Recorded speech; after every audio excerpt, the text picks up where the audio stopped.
Per trumpas pertraukėles tarp paskaitų šie studentai skuba į lauką, įsitraukia cigaretę ir užsirūko.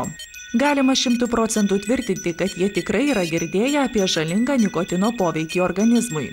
Bet kai esi jaunas, trykšti energija, mažiausiai galvoja apie sveikatą. Vis dėlto informacija, kurią paskelbs profesorius, turėtų ir pačius abejingiausius sudominti. Plaučių vėžys yra realiai blogiausias vėžys. Ta prasme, kad sergamumas jo yra gana didelis pasaulyje. Sakykime, jeigu paimsim pasaulinių mastų statistiką, tai kasmet plaučių vėžių suserga 1,6 milijono žmonių pasaulyje. Tai aišku, jeigu mes paimsim Lietuvos skaičius, jie žymiai mažesni.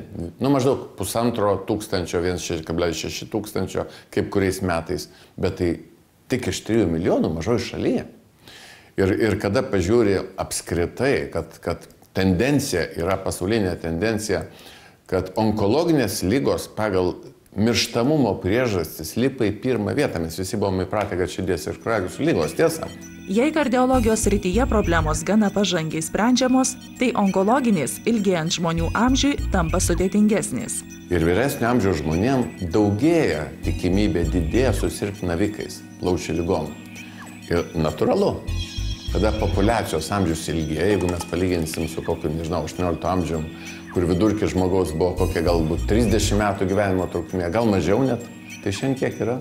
Tarp 70-80 metų. Pagrindinė priežastis – rūkymas. Net iki 95% visų sergančiųjų plaučių vėžių šią onkologinę ligą susirgo būtent dėl plaučiuose sukauptų kancerogeninių medžiagų. Jeigu žmogus rūko į dieną apie 2 pokelius, tai studijų duomenys rodo labai rimtų epidemiologinių pasaulinių studijų, kad jo tikimybė susirgti plaučių vėžių, lyginant su nerūkančiu, padėjo 25 kartus. 25 kartus.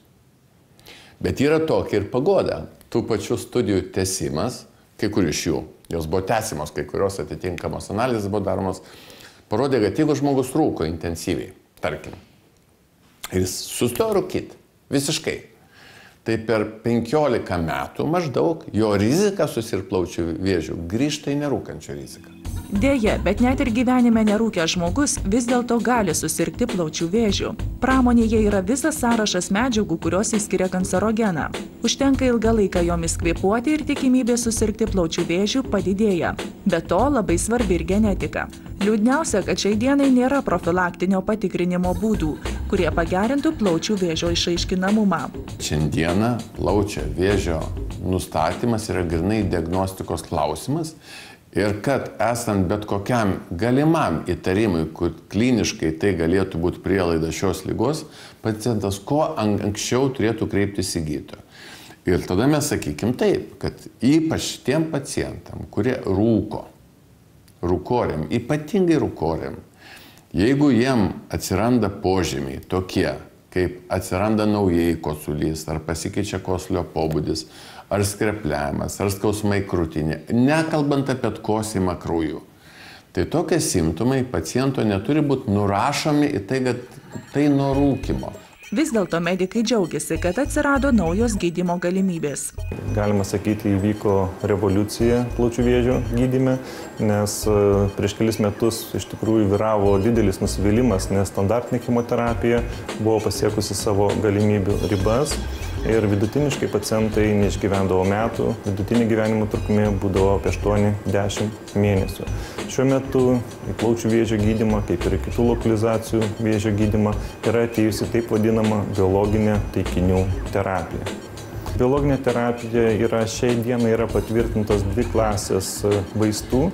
Viena vaistų klasė, tai yra tirozinkinazės inhibitoriai, jie blokuoja būtent ant vėžinių ląstelių esančius specifinius receptorius, kurie vėžio atveju yra aktyvuoti ir nuolat siunčia signalą į ląstelės vidų, tom vėžiniam ląstelėm skatina jas daugintis, metastazuoti.